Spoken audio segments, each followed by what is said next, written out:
welcome back.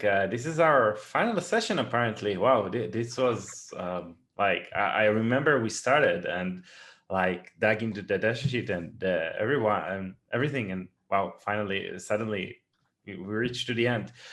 Today is going to be a bit less intense than the usual. Let me share my screen, and then you will let me know if you can.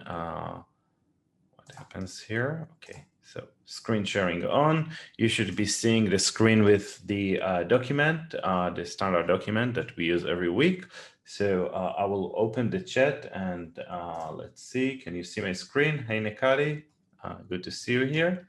Yeah, Mikael says, okay, Mikael, usually you have issues with the sound. Does it work good today? Do you hear me? Is all well? Okay. Oh, yes, I hear you fine. Oh, perfect. Thank you.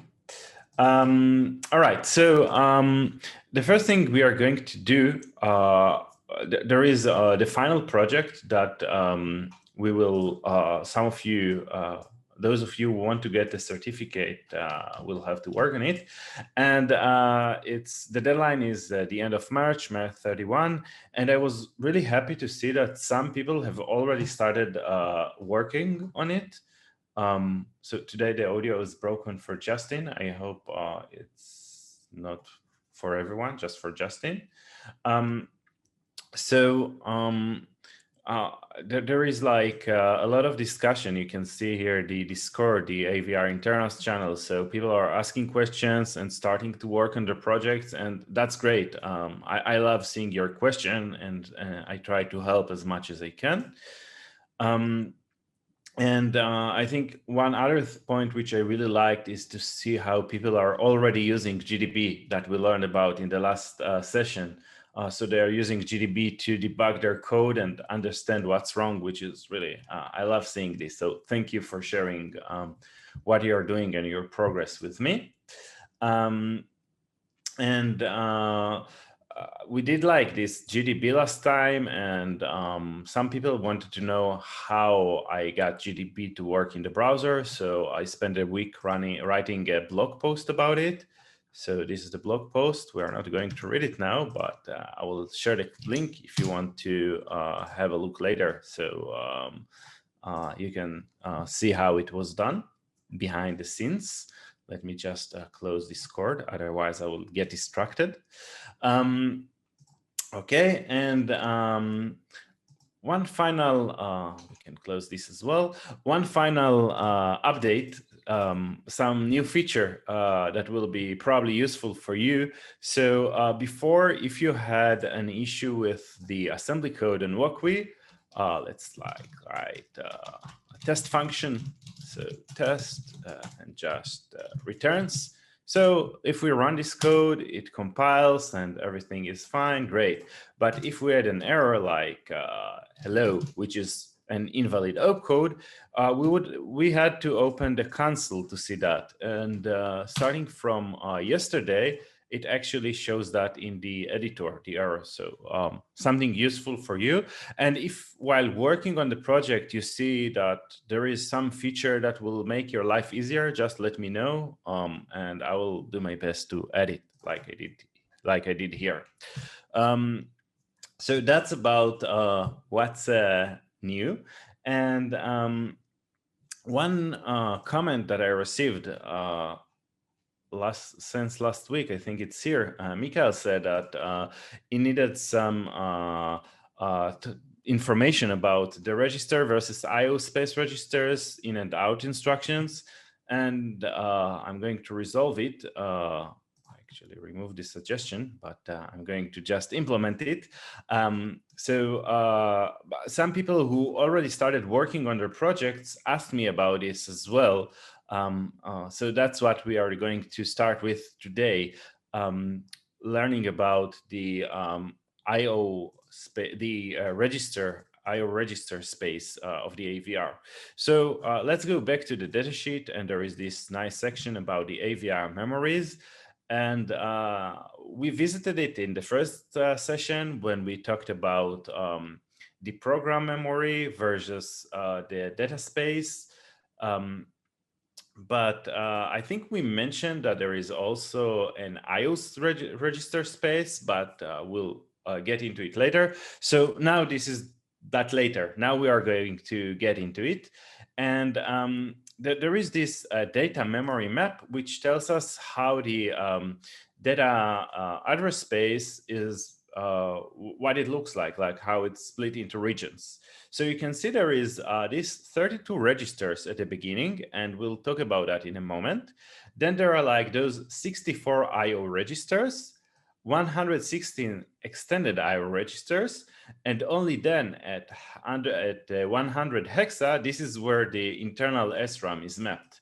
So whenever we declare a global variable, it will always start after this address, because these are the addresses in the data space that are reserved for the registers and IO registers.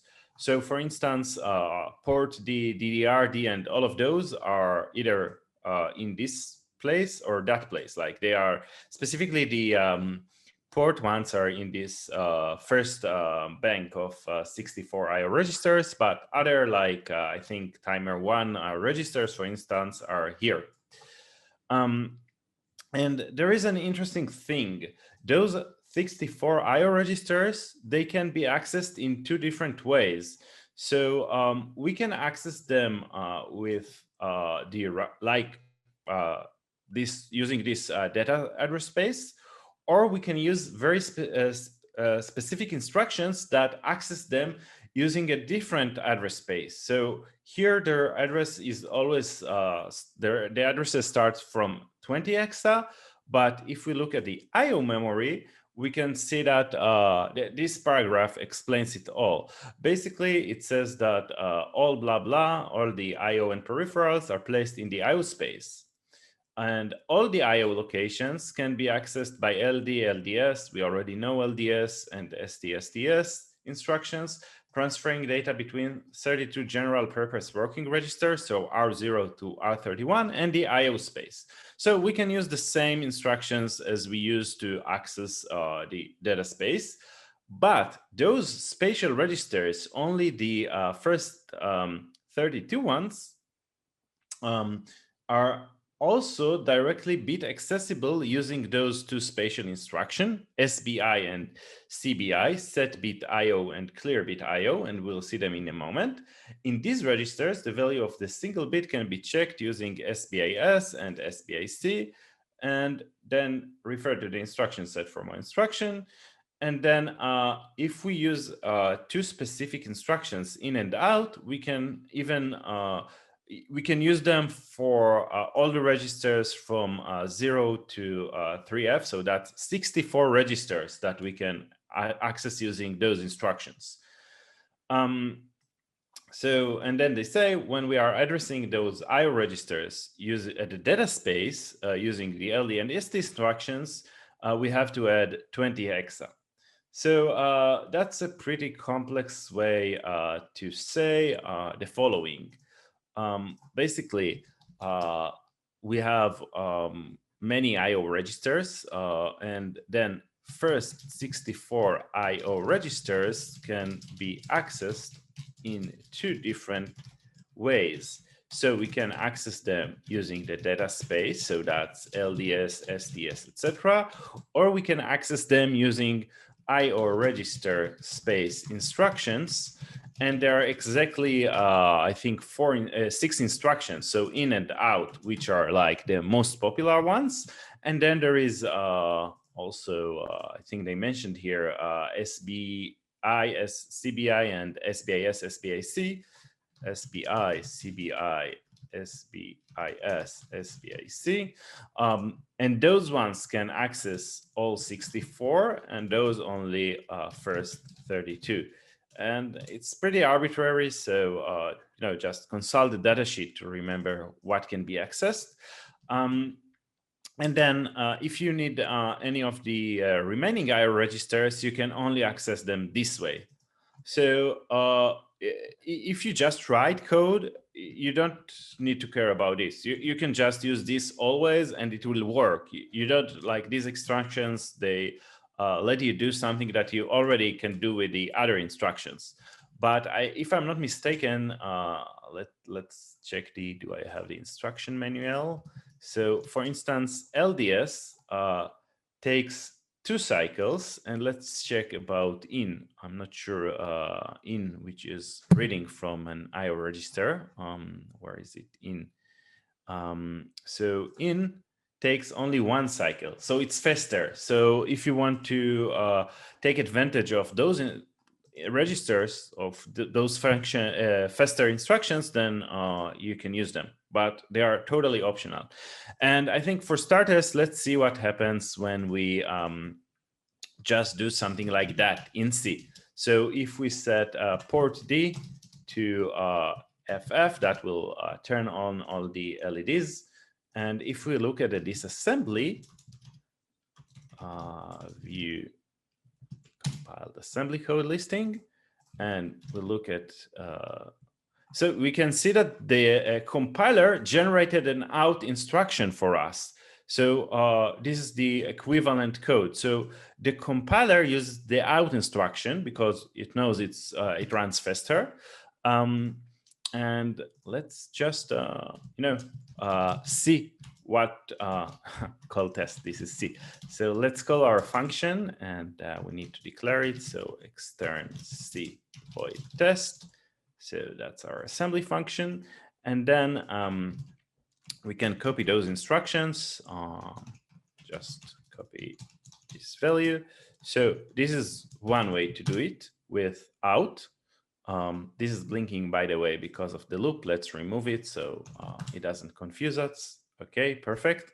So yeah, so that's one way to do it. And then if we wanted to use STS just to write our 24 to the data space, we can do STS and then just add 20 hexa, and we get the same result. Actually, we don't have to remember those addresses. We can use this. There is a header file, AVR/io.h, which already defines. So this was port B, right? No, port D. So we can write port D instead of this address. So port D is just 24 hexa, or how much was that? 24, don't remember. 20B hexa. So port B is 20B hexa, and you can see that it works. But if you try to do something like this, it won't work because port D can only contain one value, and that's by convention, it's the value of the data address space. So you could do something like this, which would work, or you can use the recommended way is to use this cryptic macro that just does it for you. So, did I mess it up somehow? That was, let me Google that. Oh, IO, not ID, right. IO other, thanks. Yeah, and yeah, you can see that now it works. So just to summarize, if you want to use any of those instructions, you can use this macro. And if you just want to access port D or any other IO register using the data space, just use it as is without this macro. And let's take a look at those instructions, SBI and CBI. Or first of all, out is just to write a value from a register into an IO register. So for instance, to set the value of a pin. And then in does the opposite, it reads. So you can like read the value of one of those pins from the pin D register. And let's take a look at SBI, and I think CBI as well. They are also very useful. So where is SBI? Not this one, set bit in IO register. And remember, it only works on very specific registers. If you try to use it with an invalid address, you will get an error from the assembler. And we can just use, let's make this larger, SBI AB, and it basically sets the bit B of the IO register A to 1. So we can do it, for instance, instead of those two commands, if we just wanted to switch on. Oh, and what was that? It also takes 2 cycles. So a little bit slower than out. But if we wanted just to switch a specific pin on, let's say we wanted a number 4 to go on, we could have used SBI, and just bit 4 is pin 4, and that saved 1 instruction. So this is pretty useful. And then CBI does the opposite. It clears the bit. And those 2 instructions lets you check the value of a bit and then skip the next instruction. We are not going to talk about them because you can read in the datasheet. They're sometimes useful, but maybe we'll use them later. I'm not sure yet. So these are like the new instructions that let you use the IO space. I think one more thing I want to share with you before we finish talking about the IO registers. So if we go back to the datasheet and look at the SRAM data memory, we can see that there are like those 32 registers at the beginning, and these are actually R0 through R31. So you can also access them using the data memory space. So let me show you something. Let's write like this piece of code. Let's say LDI R18. So it will have 55 and then move R22, R18. So now we expect R22 to have 55 hexa, and break without a debugger will print it for us in the console. And yeah, we can see that R22 has 55 hexa.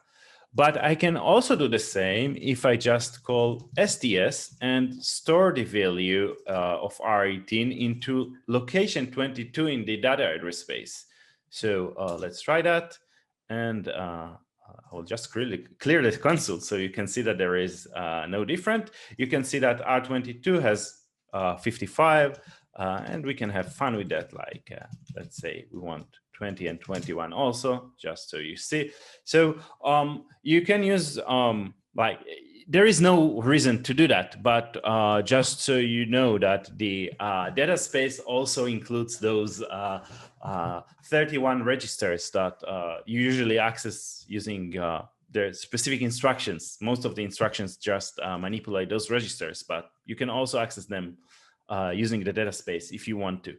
So that's something that is really unique for AVR. I don't think I've seen something similar in other architectures when the registers and the SRAM and everything is mapped into the same memory space. Okay, so we will now do a big shift from talking about those instructions into talking about how this piece of hardware that you are going to use for your final project works. I got some questions from people who already started, so I figured out it would make sense to spend a few minutes, just going over it. So this is a MAX7219. Some kind of chip that controls 7 segments and 7-segment displays and LED dot matrices. And before we look into the code, I want you to note this chain attribute in the simulator.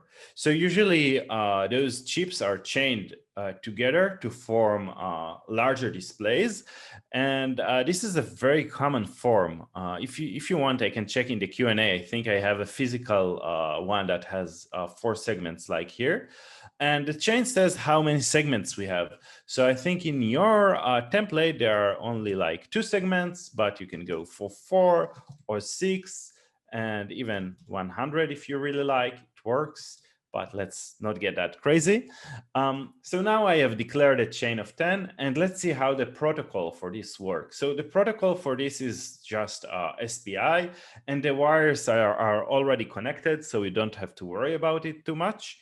And if I run it, you can see that it animates, but only the 4 segments, and we'll see the reason for that in a second.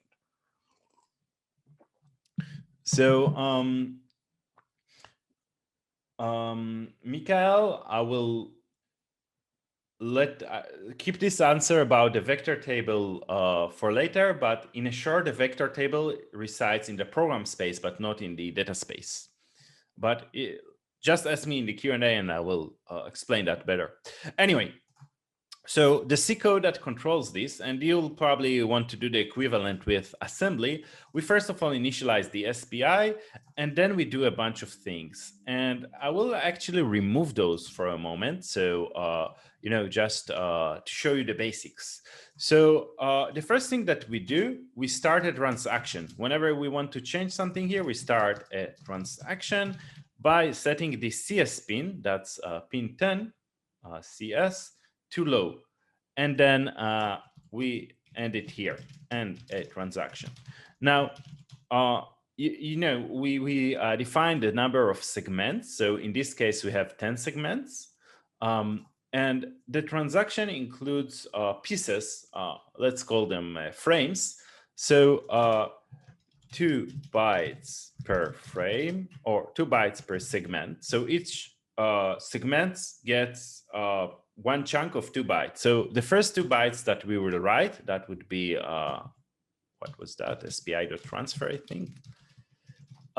SPI.transfer.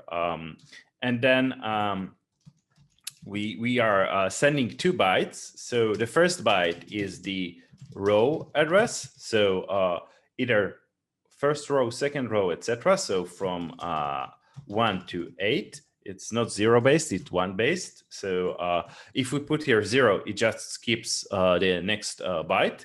So let's say we want to update row number 2 of the first segment. And then the second byte is just which pixels to light on. So if we set it to, let's say, FF, it will just light on all the pixels on the second row. Let's see that in action. And we can see it lit all the pixels in the second row.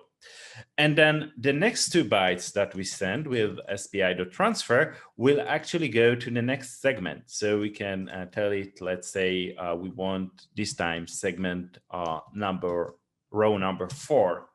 And we can see that it lit those LEDs on row number 4. And of course, we don't have to use this pattern. We can like use, let's say, 81 to light just the extremes.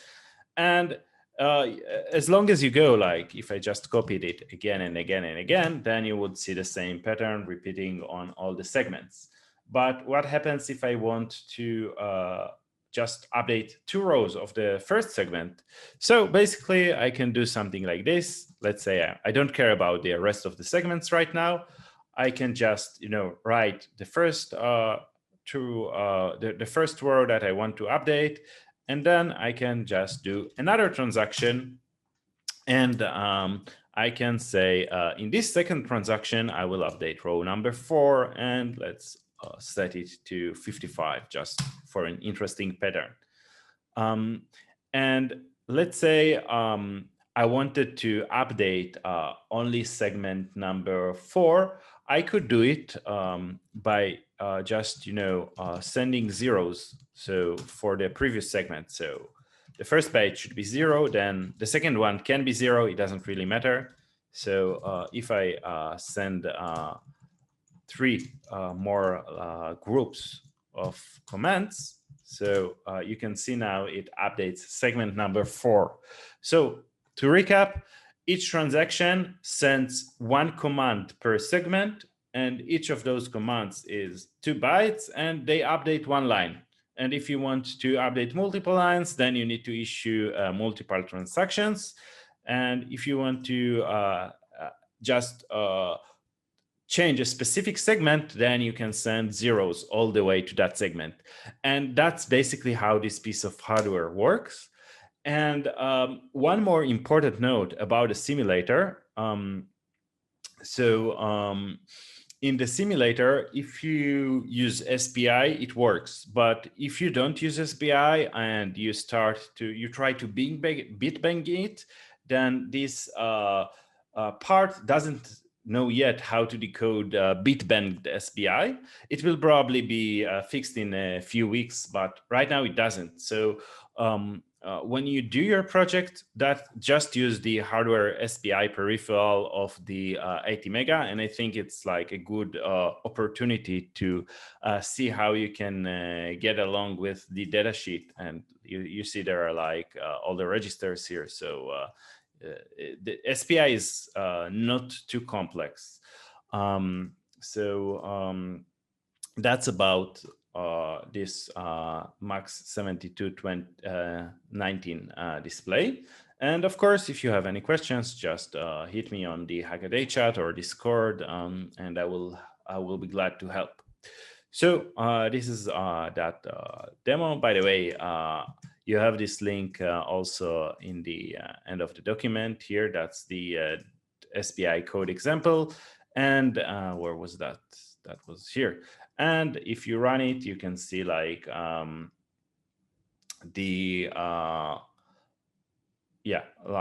this one just controls 4 segments with a simple animation that moves 1 pixel. You can look at the code later if you like. Mary is asking how we can address the SPI with the assembler. The same way you would address it with C if you didn't have the SPI library. Just write to those registers. There are, I think, only 3 of them for SPI, SPI control, SPI data register, status, and data register. So I think with a little bit of reading, you should be able to easily figure out how to use the SPI hardware using these registers. If you feel a bit uncomfortable with this, you can start with doing it from C, like just writing to these registers from C to see that you understand the interface. And then when you get it working, move to assembler. One more note, when you have in the datasheets information about the register, you will always see 2 addresses. The first one is the IO address, or not always. Some of them don't have IO register address. But if they do, you will see the IO register space address in the first one, and then the second one will be the data address space. And there is also the list of all registers here. And you can see like their IO register address and data space address for those who have an IO register address. Those don't, only data space address. So cool. So that was the MAX 7220. And now I'm going to move on to the final part of today's lesson. And we are not going to learn anything specific. Rather, we are going to, just before that, one more thing. So this is the template that you will be using for your projects. I have set it with 2 buttons, so they can be used to move the pedal of Pong. And then you have this display with a chain of, this is like 2, where is that? Yeah. And feel free to use more than 2 if you want to use 4 or 8 or whatever to make it more interesting. Then sure, go ahead. I would love to see what you do. This is just a suggestion. This is not a constraint. And if you already started working on this project, I just wanted to tell you that this is a feature. It's not there yet, but it will be there sometime this week, where you can assign a keyboard key to a button. So instead of having to press on them with a mouse when you play the simulation, you can also just hit the key on the button. So if you already started, you may want to copy this key attribute. So you will have this feature too. And then you will be able to control your Pong with W and S in the keyboard. And again, this is still not working. It will be working sometime this week. And if you want to get an email when it's ready, on the homepage, you can find this form where you can sign up, and I send an update every week with all the new things. with all the new things that I added. Okay, so that's it about this dot matrix display and the final project and these keys and whatever. Yeah, it's exactly the time to move on to our last mission for today. And our last mission, we have this Simon game that I wrote long time ago in Arduino, and it's a pretty simple game with pretty simple game with memory and stuff, like with like a memory game with I think 150, 100 lines of code. And the first thing we're going to do, we're going to play the game. But before that, I don't want to get deaf. So we are going to just, change this buzzer element. And just a moment, change the volume. And you want to do this too if you are playing this game, trust me, to 0.1, so it's not as loud. And yeah, I have this gameplay now, and it shows me a sequence. I have to repeat the sequence, so blue, red, and yay, yay, yay, and blue, red, green, yay, yay, yay. And then if I don't play it correctly, it also plays sounds, but I think you can't hear them right now. And then if I don't play the sequence correctly, then it says game over, and then it starts all over again. It also plays, as said, sound, but I don't think you can hear it through Zoom. Anyways, so the goal of today would be just to teach all this code and to try writing as much as we can from scratch in assembly. So you will get a feeling of what it is to write code in assembly from scratch. And the good, I don't know if it's good or bad news, there is no way we're going to finish this in like 30 minutes. It's way too much to write in 30 minutes. So we are going to write a few parts, and then you will have the opportunity to I will share with you a link with the complete game at the end, so you can check it out. Or if you want, I even prefer, I will save what we get to here, and you can continue hacking it on your own and complete the game just as another exercise. So let's get started. So this time, it's the first time we are not using any Arduino code. It's going to be pure assembly.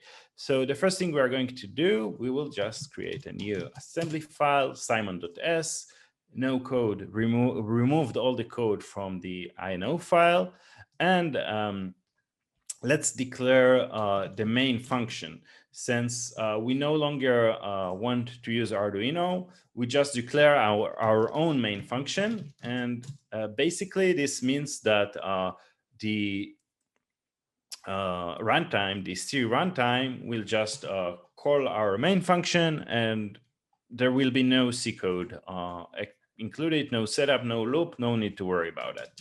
And let's do main that goes back to main. So it just endless loop just to see that it compiles. Yeah, it compiled. And if we check the assembly listing, we can see that it's super minimal now. Like there are all those interrupt vectors and then some code from the C runtime. And this is our main. So this is all the assembly code that was generated. Super minimal, no init, no nonsense of this Arduino library, just our code. By the way, this is like 4-byte instruction JMP. We could change it to a similar but a shorter instruction, RJMP. It doesn't really matter. It does the same. It can address most of the memory space, and it's only 2 bytes. So we don't have to worry about the offset. The assembler does this for us, so we can use either. Just this one is a bit shorter. And I wonder if there is a difference in the RGMP in the number of cycles. So RGMP is 2 cycles. I guess GMP is also 2. GMP is also 2 cycles, but let's check it out. So yeah, where are you, JMP? No, JMP is 3 cycles, so it's faster. So yeah, if you care about speed, then use RGMP. Yeah, so the first thing we are going to do, We are going to do a sanity test. Just to know, first of all, let's include this AVR io.h so we can have those constant. And oh, I didn't copy that, but we have this table here somewhere. Yeah. So this is like the connections. Let's just copy this for a moment. So we have,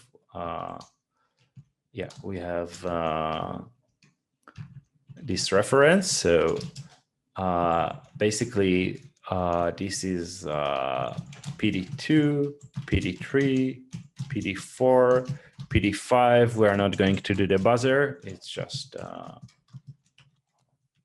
too much work. And yeah, oh, that's not who. That's PB1, PB2, PB3, PB4. Yeah, these are the connections. So we have them as a reference. And now, just for sanity, let's just set all the pins in port B to output. So let's LDI R18 FF and out to SFR IO other of port B R18. And we won't see any effect of this because we just send them to output, but we can also, let's set bit of this nice thing, actually of port B. Let's set bit number 2, for instance, and this should light on the blue LED. And it works. By the way, we could have cheated and we work with assembly, but we still have the standard library of Arduino hanging around, and we could like do something like this, calling digital write and passing the pin number. So R24, that's the first argument, would be, I think the blue one was connected to pin 10, and R22, that's the second argument one, set it to high. And it would achieve the same. And it's a bit more convenient because we use Arduino port pin numbers. But the digital write is not very efficient, and that's not our purpose here. So please don't use the standard library functions in your solutions. Just do everything from scratch. It may also break because there are some assumptions in the standard library, like delay won't work unless you call the initialization function, which sets up the timers, etc. So just don't do it. But it's possible. Cool. So okay, so we have this sanity check, and you know what? Let's write our first function, GPIO init, and GPIO init will set up this. We'll do this basically. Set up the set all LEDs pins to output, and then set all button pins to input pull up. So by default, they are input, so we don't need to write to DDRD. Those pins are input by default, but we want to pull them up. So when the button is depressed, we will read one. So we'll do this thing. So we already have this value in R18, so we can write it to port D. So port D, when the pins are in input mode, port D controls the pull up. When they are in output mode, it controls whether it's high or low, and return. And we can call GPIO init. And we have our function, first function ready. It initializes the pins, and cool. The next function we are going to implement will just get a number of LED, and we light it up. So let's call it light LED gets a number of LED in R, or maybe R24 number or index, LED index. So F0 to 3. And then what it basically does, return, of course. So it will just, there are a lot of ways to go about this. Like the thing with assembly, you can use many combinations of instructions to achieve the same thing. And I'm going to do the super straightforward thing right now, which is just, compare R24 CPI compare with immediate with 0. If it's not 0, then we are going to jump ahead. So jump to 1F. So 1 forward, 1 down. And if our if it's 0, then we are going to, and we'll do this in a moment, light up LED at pin. So the first LED is at pin PB1. And then the next piece will just do the same, just compare it with 1, and then compare it with 2, and then compare it with 3. And you can see I use the same label name, and that's fine because 1F just looks for the next one, and it's okay to define the same number multiple times. Just make sure that it might get confusing if you not use it carefully. So now, finally, we have this skeleton of code that will just compare and R24 against those 4 values, and depending on the values, will this 2, 3, and 4 will execute one of those, and we can actually write this code. So there are again a few ways to go about it. I could use that instruction that sets a specific bit of the IO register. And that would look like set bit IO register, and we want to set it in port B. So port B and PB1. And then if I get here, I can just return because I did what I had to do. But in the future, I actually want to add some more logic into light LED. For instance, I would want it to make sure all the other LEDs are off, only that specific one is on. So I will implement it a bit differently. We are going to load another register. Let's R18. So it starts with 0. And then if I want to light a specific pin, I will just copy the number, the bit pattern into this register. So that would be PB1. And then I'm going to jump somewhere spatial where I'm going to apply this.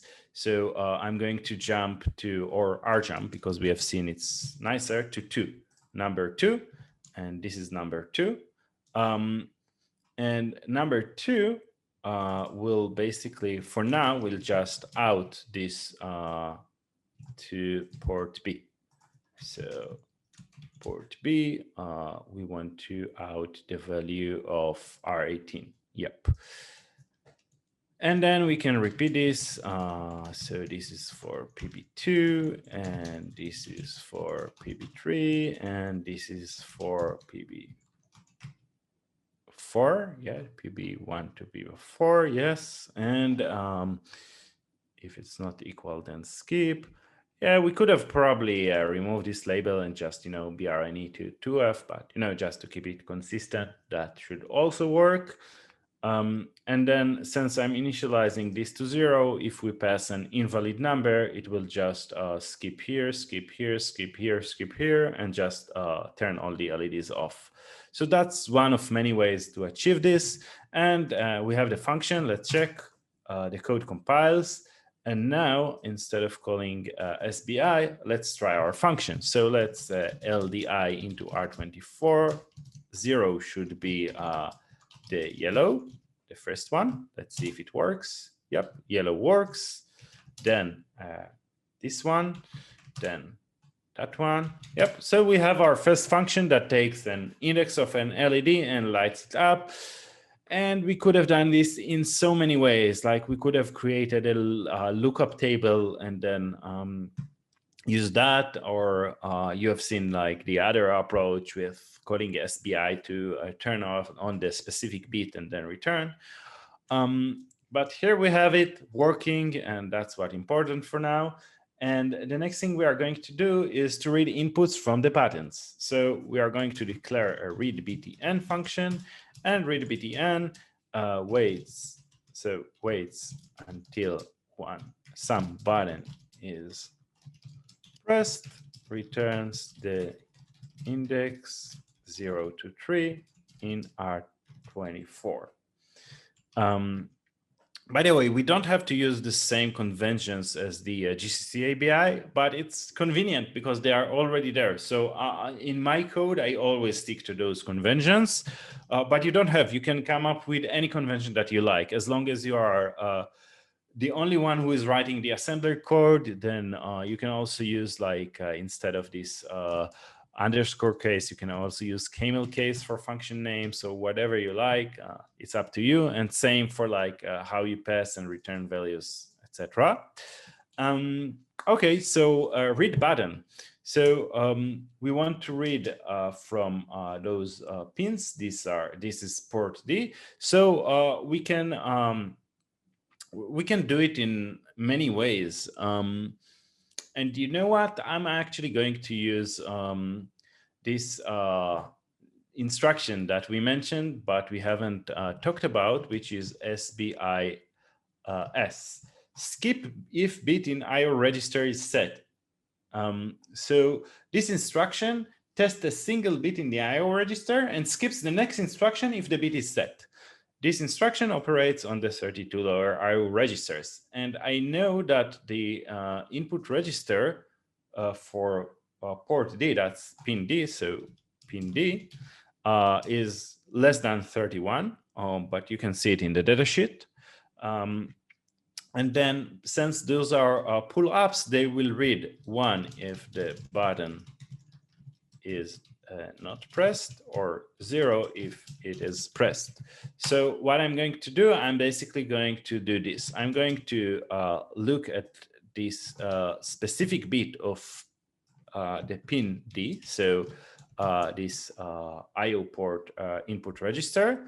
And let's start with the first button, PD0. So I'm asking if this bit is, if it's set, not if it's clear, SBIS, not C is the opposite if it's clear, but here I want to skip if it's set. So if the button is not pressed.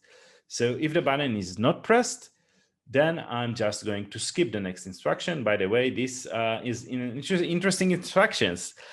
Interesting instruction. The number of cycles depends on whether the condition is false or true, and how many bytes or words you skip. Anyway, so going back to Simon. So what I'm going to do now, I'm going to do this. So if this button is not pressed, so if PD2 is high, not pressed, skip next. And in the next instruction, I'm just going to load into R24 the number of this button. So if it's pressed, it will do this. If it's not, it will just skip to the next instruction. And then I can repeat it. So PD3, PD4, PD5. Let's just remove those comments because you got the idea. And then this loads 1, 2, and 3. And one final thing, I want to wait until some button is pressed. So I need a way to detect whether some button was pressed. And in order to do that, I will just initialize R24 with some random value, let's say FF.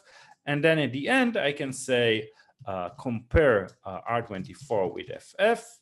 So if it's skipped all of those because none of the buttons were pressed, it will just equal FF. And then if it does, BREQ, we are going to just return to the beginning of the function. So it's basically a loop that executes until one of those bits is clear. And whenever it's clear, it will set R24 to the relevant value. And then if it set it, it will just not take the branch and return to the color. So that's how it works. And in order to test it, we can just call those two functions in sequence. So we can call readBTN, and then it will return the value in R24, the index of the button, and then light LED, which will light the respective LED. Let's try that and see if it works. Oh yeah, it works. Nice. So this is like the first bit of logic that is actually working. We built it from scratch in assembly. Not too short, not too long. And now the next thing we are going to do is actually create the piece of code that will display the next sequence to the user. So we assume there is already a sequence of light, and we want to display it to the user. And in order to do that, we have to do two things. First of all, we have to declare the sequence. And now I'm going to show you how we can store variables in the SRAM. So for that, we would need to declare a data section, and then we can declare those bytes. So let's say the first variable will be the sequence, and it will have a few bytes. Let's say we will start with just to test it. So just go 1, 2, 3, 4, go forward and back, but we could do any other sequence, and another that will hold the sequence length. And whenever the user types, like whenever the user moves to the next level, we'll just add something to the sequence and increase the sequence length. Actually, we can put the sequence, you know what? Never mind. We can do it this way as well. Let's say we just start with 7, so we'll see the entire sequence. And if we want like to leave some space for the sequence to grow, we can just, I think it's dot space. So if you want to know about all those directives like byte and space, they are defined in this document. So there is like byte, and there is like word, and there is like whatever. There are like a lot of, here is like space, which just fills with specific value. Anyway, let me just put this link. So if you want, you can check it later, like all the GNU assembler directives. Cool. And one other important, very important directive, if we run the code now, you will see that nothing happens, because suddenly we declared this data section. So it actually put all of the instructions in the data section, and there is no code in the program anymore. So to fix that, we need to write .text. .text tells the assembler that the following declarations go into the code section. If you want to know why it's called text, then there is this Stack Overflow. The TLDR is that nobody really knows. There are like there are a lot of theories, but I have no idea why it's called text, and I don't think anyone in this world knows for sure. But maybe just to confuse us a little more, as if things are not confusing enough. And now if we run the code, we can see that it works. Now, let me save you a lot of time, because if we write this and look at the try to read values, let's say, let me show you what happens if I read a value from sequence length. I expect it to have the value 7 if I read a byte from this memory location, but let me show you what happens. So LDS R18, let's load a short from this location, and then just break so we can see the value, and let's do that. And if you check out R18, it's actually 0. And we can actually open GDB and look at this memory address, and it will be 0, like the memory address pointed by sequence length. And the reason for that is that by default, there is no code that copies this into the RAM. When the program starts in Arduino, there is a piece of code, and that code is called doCopyData, a function that copies this section into the RAM from the program memory. And since we don't have any Arduino code, or we don't have any global variables in the Arduino code, this piece of code is just not included. But we can force the linker to include it if we declare this. And this is like just a magic name of the function. And if we try this again, now that we added this global, we will see that suddenly that was R18. R18, where are you? Includes the contains the value 7. So I think that's a very important piece. And if we look at the assembly code listing, we can see that, where is that assembly code listing? Yeah. Do copy data. Yeah, we can see that now it included this function, and this function, you can check it out later, but it just copies a bunch of data from the program memory. LPM reads from the program memory into ST, stores data into the SRAM, So just automatically include this. I will copy it to the document so we won't forget about it. It's very important. Automatically do this in every assembly program that you write from scratch. That will save you a lot of pain.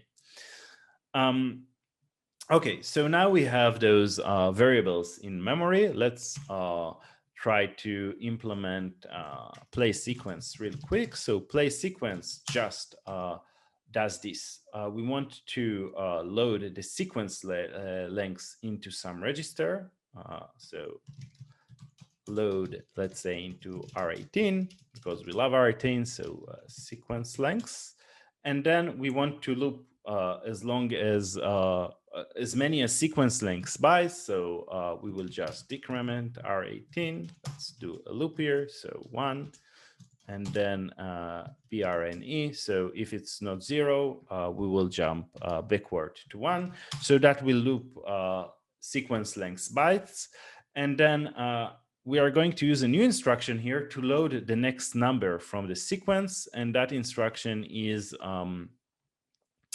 LD. LD loads like LDS, which gets an address. LD loads, there are like several variations of LD. Where is that? LD, yeah. It can load from either the X, Y, or Z, and we just load into one of the registers, and we can also tell it to post increment X. So load and then move X, set X to point to the next location. So that's how we are going to load the values one by one. So that was here. So LD. So first of all, let's initialize X. So X is just R26 and R27. R26 will have the low part of this sequence. So the address of the variable sequence, we take the low part of it, the low byte, and then the high byte. And this is how we initialize X. And then we can just load the bytes one by one. So LDX, let's load them into R24. And X plus means increment it by 1. And now all we have to do is just call this light LED. Note that it changes R18, and we are using R18 here. So we'll just push R18 and then pop it to preserve the value. And if we abide the ABI, we should also do it for X, because functions, those are called clobbered registers. Functions may change them, but in this case, we'll just skip it because we know that function doesn't touch X register. And then we can call light LED. And we have the value in R24, so it will just load the next value from the sequence and call this function. And if we just, let's remove this and just call this play sequence. If we test it, we can see it fails, because what happens? Oh, LDI, not LDS. Yeah, we are loading a value, not like we are loading the address of sequence, not the value of sequence. Yeah. And now you can see that all the LEDs are lighting at once. And the reason for that is that we don't have any delays here. Luckily, we don't have to write delay from scratch, because we already did it. So there is this delay millis, and that we created in the past. So we can just add a small delay to, let's just change it to the same naming convention that we use here with underscore. We don't need to make it global. And we can do it right after calling light LED, just, or we can do it inside light LED. Doesn't really matter. Let's do it after. So LDI R24. Let's delay for half a second. So high 8 sequence, low 8 actually, low 8 500, and this will be the high byte of 500, and just call this magic function that we have from the past. And if we run the code again, we can see that it doesn't do what it's supposed to do for some reason. Okay. So delay millis messes up with X. So we should, yeah, you saw it lit the first LED and then it blew off. So yeah, we should push that and pop out that as well. So where was that? Play sequence. So yeah, we should push R26 and R27, and then after we finish calling those functions, we can pop them, R27 and R26. And you see, now it plays the sequence that we have in the memory. So at this point, I will finish with the Simon for today. I will just say what we still need to do to have a working game. So we have most of the logic in. We need to create a function that will extend the sequence. So add a new value at the end of the sequence. So add a new value after the existing values and increase sequence lengths by 1. And it brings up an interesting question. How can we get a random value to add to the sequence on every turn? And the easiest way to get a random value on Arduino is just to use the timer and read the current value of clock cycles. And since the game is going to wait for the user to press a button, this value will be seemingly random because the user presses won't be timed exactly the same every time. So extend sequence would just we would just set up the timer number 0, and extend sequence would just read the value of the timer and use that to find or to figure out the next number to add to the sequence. And then we also need another function that will test the user.